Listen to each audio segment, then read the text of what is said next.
the talks taking place in Geneva. Where do we stand? Yeah, hey, Danny, good morning. Well, this is considered to be relatively positive diplomatic progress, but we also have to keep in mind this is coming from the Iranian side, and at the moment it sounds like we have just agreed to keep the talks going.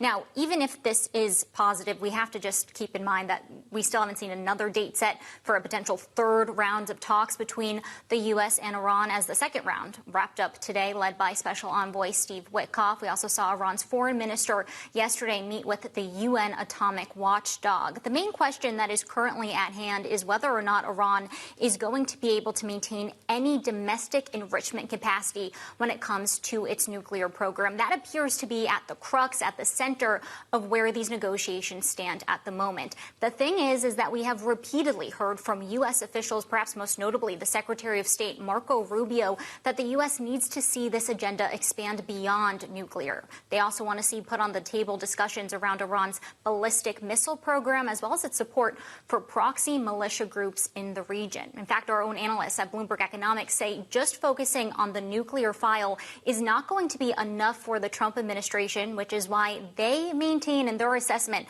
that there is still this high likelihood that the U.S. could take military action against Iran. There are just so many factors that we should be looking at the moment, not the least of which is that we have seen this bolstering of U.S. military assets in the region, as the Trump administration has confirmed it has sent over that additional carrier strike group to the Arabian Sea. And we also heard from Iran earlier today that they were closing down part of the Strait of Hormuz for military drills. So, Danny, there's a lot to watch here. President Trump himself maintains that diplomacy is the top agenda item for this administration. He told reporters on Air Force One yesterday that he will be indirectly involved in the talks going forward, in his words. What is the potential threat at this moment to disruption of shipping routes, Tyler, with that partial closure of the Strait of Hormuz?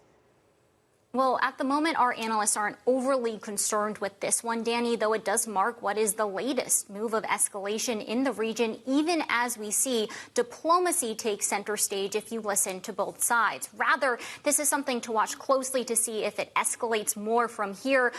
It is our understanding that it was closed down for a few hours for these military drills, supposed to be part of Iran trying to show use of force against U.S. threats when it comes to potential military actions. It's really interesting. If you dive into our Bloomberg Economics analysis of exactly what can happen, they say that even if the U.S. military does decide to do a strike, it doesn't necessarily mean that we will see lasting impacts on the oil market. Of course, we're getting ahead of ourselves.